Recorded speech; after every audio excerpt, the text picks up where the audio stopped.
الرحمن لفظ ایک ہے لیکن آیت ہو گئی، حالانکہ اس کے کوئی معنی نہیں بنتے ہیں۔ الرحمن بھئی کیا مطلب الرحمن؟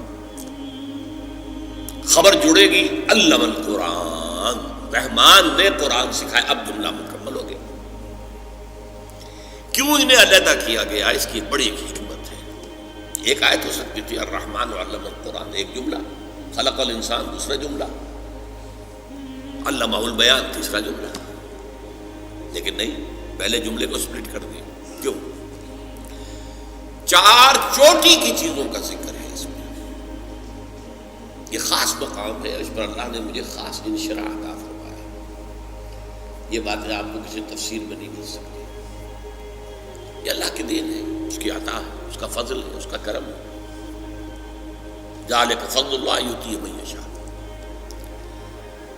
اللہ کے ناموں میں سب سے زیادہ حسین اور محبوب نام الرحمن، یہ عام تصور کے خلاف ہے۔ ہمارے ہاں اہل تصوف نے اس کو عام کیا ہے کہ اللہ کا اسم ذات اللہ ہے، اور قرآن میں بھی اللہ کا استعمال زیادہ ہوا ہے۔ اس کی وجہ کیا ہے؟ کہ یہ نام عربوں میں پہلے سے موجود تھا۔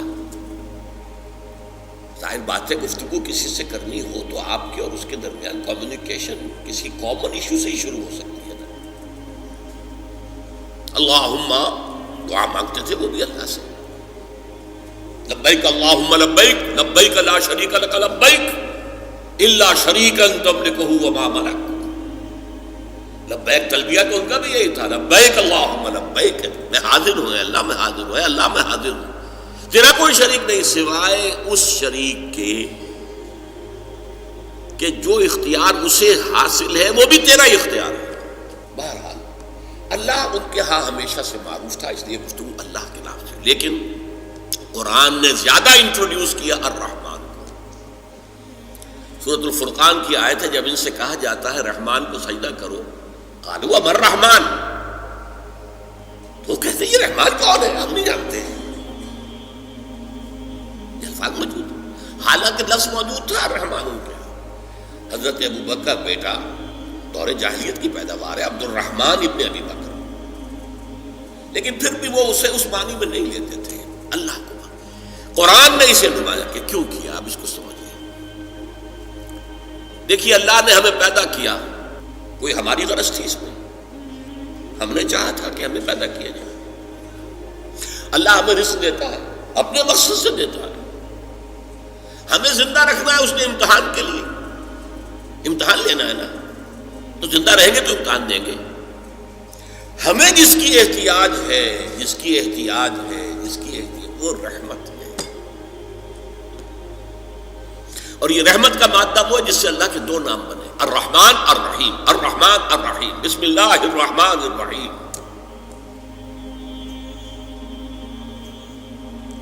رحمت کی سب سے زیادہ ضرورت ہے، کیوں؟ حضور نے فرمایا کوئی شخص جنت میں داخل نہیں ہو سکتا محض اپنے اعمال سے، جب تک کہ رحمت خداوندی دستگیری نہ کرے۔ دستگیری کسے کہتے ہیں؟ کسی کا ہاتھ پکڑ لینا، پکڑ کے کھینچ لینا، دستگیری۔ کسی صحابی نے بڑی ہمت کی، پوچھ لیا حضور آپ بھی؟ جب آپ نے کہا کوئی انسان نہیں جائے گا جنت میں صرف اپنے اعمال کی بنیاد پر، تو بڑا کیٹیگوریکل سٹیٹمنٹ ہے، کوئی ایکسیپشن ہے؟ آپ ایکسیپشن ہیں یا نہیں؟ فرمان نہیں، میں بھی، الا ان یتغمدنی ربی برحمتہ، میں بھی جنت میں داخل نہیں ہو سکوں گا اگر میری رب کی رحمت مجھے ڈھانپ نہ لے۔ تو ہمیں سب سے زیادہ کس شے کی ضرورت ہے؟ اگر اصل زندگی آخرت کی ہے، اور وہ یا جنت ابدا ہے یا نار ابدا ہے، تو ہماری اصل ضرورت کیا ہے؟ رحمت خدا۔ علم القرآن، اس نے سکھایا ہے قرآن۔ پہلی بات تو واضح ہوئی، جیسے کہ پہلی میں دو آیتیں سنا چکا ہوں، قل بفضل اللہ و برحمتہ، اللہ کی رحمت کا مظہر ہے قرآن، یہاں فرمایا رحمانیت کا مظہر عدم قرآن ہے. رحمان جو ہے یہ مبالغے کا صیغہ ہے. عرب کہے گا انا عطشان، میں پیاسا مر رہا ہوں پیاس سے. انا جوعان، میں بھوک سے مر رہا ہوں. غضبان، نہایت غضبناک.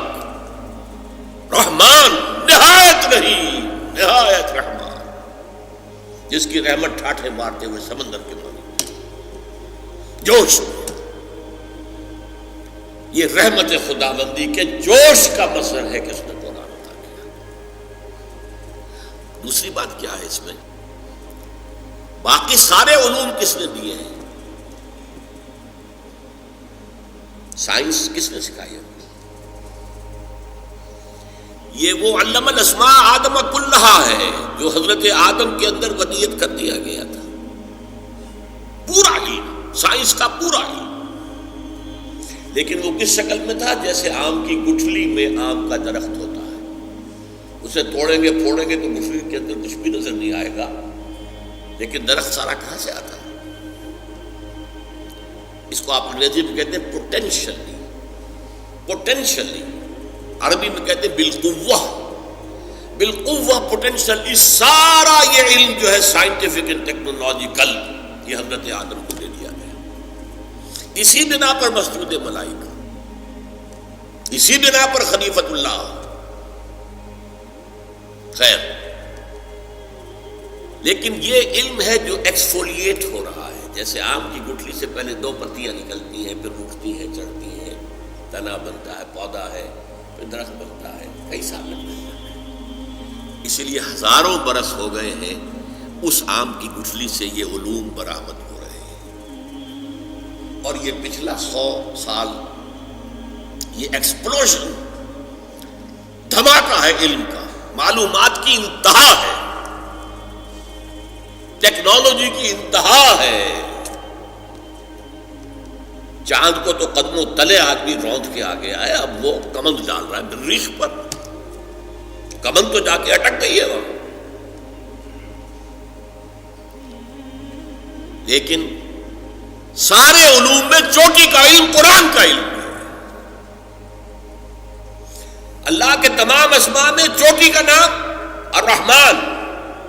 اور جتنا بھی علم اس نے انسان کو دیا، ملائکہ کو دیا، جنات کو دیا، کسی کو دیا، سائنسدانوں کو دیا، فلسفیوں کو دیا، ان میں چوٹی کا علم قرآن. اس کی رحمانیت کا مظہر عتم.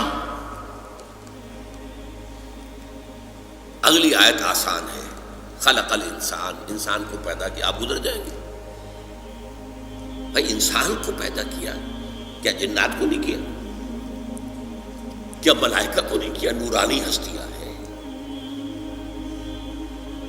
کیا گیلیکسیز کو پیدا نہیں کیا؟ سورج کو نہیں کیا؟ چاند کو نہیں کیا؟ سیاروں کو نہیں کیا؟ ستاروں کو نہیں کیا؟ پہاڑوں کو نہیں کیا؟ جانوروں کو نہیں کیا؟ لیکن اس کی تخلیق کا نقطہ عروج، کلائمیکس، وہ انسان. میں نے کہا تھا 4 چیزیں چوٹی کی آ رہی ہیں. اللہ کے ناموں میں سب سے اونچا نام الرحمن. اس کے دیے ہوئے علوم میں سب سے اونچا علم القرآن. اس کی تخلیق میں سب سے اونچی تخلیق، جس کے لیے کہا گیا ہے قرآن میں خلقتہ بیدی. اس آدم کی تخلیق میں نے اپنے دونوں ہاتھوں سے کی. فسجد الملائکۃ کلھم اجمعون. اس قدر تاکید ہے. الملائکہ حصر، تمام فرشتوں نے سجدہ کیا. سب کے سب نے کیا، سب کے سب نے کیا، تاکہ کہیں مغالطہ نہ رہ جائے کہ شاید جبریل نے نہ کیا ہو، شاید اسرافیل نے نہ کیا ہو، یہ تو بڑے اونچے فرشتے. نہیں، سب کے سب نے، سب کے سب نے، سب کے سب نے کیا. وہ ہے انسان. سمجھ میں آ رہی ہے بات؟ یہ آیتیں ایسے ہی نہیں ہیں بس الرحمن علم القرآن خلق الانسان علمہ البیان، بس خلاص. اور کیا؟ اچھا، اگلی آیت علمہ البیان، اسے بیان کی صلاحیت عطا کی. بینائی کس نے عطا کی ہے؟ فرمائیں اللہ نے. یہ سنوائی کان کس نے دیے؟ ہاتھ پاؤں کس نے دیے؟ ہمیں کتنی صلاحیتیں دی گئی. چوٹی چوٹی کی صلاحیت قوت بیان ہے. آ رہے نا آپ ایک حساب سے. ہماری اگر بینائی ہے تو حیوانات کی بینائی ہم سے 1000 گنا زیادہ ہے. بعض جانوروں کی بینائی ہم سے 1000 گنا زیادہ ہے. عقاب اتنی بلندی سے زمین پر پڑی ہوئی سوئی کو بھی دیکھتا ہے. ایسے حیوانات بھی ہیں جو بغیر روشنی کے دیکھتے ہیں. ہو گئے نا ہم سے آگے. ان کی قوت سماعت ہم سے بہت آگے ہے. گھوڑے کے سوار نے ابھی کوئی آواز نہیں سنی، گھوڑے کے کان نے سن لی ہے، اس کے کان کھڑے ہو گئے. اینٹیناز جنہیں آپ کہتے ہیں کنوتیاں، گھوڑے کی کنوتیاں کھڑی ہو گئی کہ کوئی خطرہ ہے. ابھی سوار کے فرشتوں کو بھی پتہ نہیں ہے. اس کی سماعت اتنی تیز ہے. سونگنے کی صلاحیت کتے میں جتنی ہے، بکری میں جتنی ہے، ہمارے پاس تو 1000واں حصہ بھی نہیں. وہ سونگتے پتہ چلا لیتے یہ میرے کھانے کی چیز ہے، یہ نہیں ہے. شامہ. اس اعتبار سے سوچئے ساری صلاحیتوں میں ٹاپ کی صلاحیت انسان کے پاس. اسی لیے انسان کو کہتے ہیں حیوان ناطق، یہ بات کرنے والا حیوان. یہ چوٹی کی 4 چیزیں چوٹی کی. اللہ کے ناموں میں سب سے اونچا نام رحمان. جو علم اس نے دیے ان کو سب سے اونچا علم قرآن. جو بھی مخلوقات اس نے پیدا کی ان میں چوٹی کی مخلوق انسان، اور انسان کو جو بھی صلاحیتیں دی ہیں ان میں چوٹی کی صلاحیت بیان. اور اس کو میں سائنٹیفکلی بھی بتا دیتا ہوں آپ کو، صرف ڈاکٹرز اس کو صحیح طور سے سمجھ سکتے ہیں، بلکہ ان کے علم میں ہے. ہمارا جو یہ سینٹرل نروس سسٹم ہے، اسپائنل کارڈ ہے، برین ہے، برین میں جو سب سے اوپر کا حصہ ہائیسٹ، جو پیلے سے زرد رنگ کا جو مادہ ہے، اس میں ایریاز مقرر ہیں. مثلا اس کے پچھلے حصے میں آنکھ جو کچھ دیکھتی ہے، آنکھ کے اندر تو ایک کیمرہ لگا ہوا ہے صرف، اور کیا ہے، کیمرے پر پکچر آئی، یہاں سے وہ اب میسج جا رہے ہیں، الیکٹرانک میسیجز. یہاں ہے وہ ایریا اس گرے میٹر کے اندر جو اسے انٹرپریٹ کرتا ہے یہ کیا چیز ہے جو آنکھ نے دیکھی ہے. اسے آپ کہیں گے ویژن سینٹر، دماغ کا. آنکھ کچھ نہیں دیکھ سکتی، آنکھ تو ایک آلہ ہے صرف. دیکھنے والی شے تو یہاں دماغ میں ہے. کان کی تو ہوا کی وہ جو بھی ویو سے ٹکرا رہی ہیں یہ انٹرپریٹ کہاں ہوتی ہے؟ دماغ میں ہوتی ہے. ایئرنگ سینٹر سب سے بڑا ایریا جو ہے اس میں وہ اسپیچ سینٹر کہلاتا ہے. اور اس کے 2 حصے ہیں، دوسروں کی گفتگو کو سمجھنا اور پھر اپنے مافی الضمیر کو بیان کرنا. 2 حصے ہیں. جیسے کہ ایک بہت چھوٹا سا فینومینن ہے، آپ کا ہاتھ یہاں رکھا ہوا تھا، کسی چیز نے کاٹا، فوراً ہاتھ آپ نے کھینچ لیا، حالانکہ آپ کے کانشیس لیول پہ کوئی فیصلہ نہیں ہوا ہے. یہاں سے سینسیشن گئی ہے آپ کو، اور یہاں سے آرڈر آیا ہٹاؤ آپ یہاں سے. تو ہر چیز کے یہ 2 حصے ہیں. تو اسی طریقے سے ہم سنتے ہیں، سمجھتے ہیں، یہ ہمارا ایک فیکٹر ہے. پھر اپنی رائے قائم کرتے ہیں، پھر اس کو بیان کرتے ہیں. تو اسپیچ سینٹر کے بھی یہ 2 حصے ہیں، اور ہمارے برین میں لارجسٹ جو ایریا ہے وہ اسپیچ سینٹر ہے. اچھا اب میں آ رہا ہوں، یہ آیتیں 4 ہوئیں. الرحمن علم القرآن خلق الانسان علمہ البیان. ٹھیک، جملے کتنے ہیں؟ 3.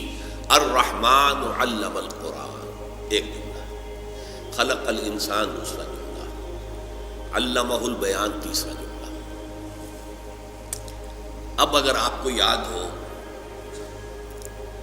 ارتھمیٹک میں ایک قاعدہ پڑھایا جاتا تھا، اب بھی پڑھایا جاتا ہوگا، ریشیو پروپورشن، نسبت و تناسب. 3 ویلیوز دی ہوئی ہے، 4تھی تلاش کرو. یہ 3 ویلیوز آ گئی ہیں ان 4 آیات میں. 4تھی تلاش کرو. 4تھی کیا ہوگی؟ اعلیٰ ترین صلاحیت کو اعلیٰ ترین شے پر استعمال کرو. کیا مطلب؟ سب سے اونچی صلاحیت، سب سے اونچی نعمت جو ہے اللہ کی، اس پر صرف کرو. قرآن سمجھو اور سمجھاؤ. یہ ریشو پروپورشن سے نتیجہ نکلا کہ نہیں نکلا؟ لیکن قرآن کا اصول کیا ہے؟ وہ خلا چھوڑ جاتا ہے. یہاں خلا چھوڑ دیا نا چوتھی چیز کا. الرحمن علم القرآن خلق الانسان علمہ البیان.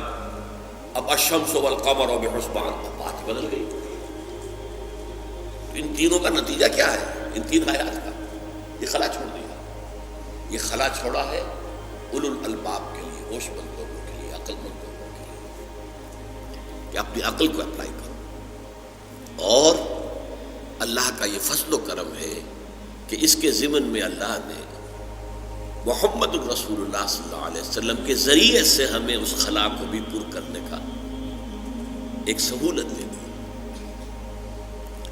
اب دیکھیے، میں نے حدیث سنائی تھی، الرحمن علم القرآن خلق الانسان علمہ البیان، عن عثمان ابن عفان خیرکم من تعلم القرآن وعلمہ.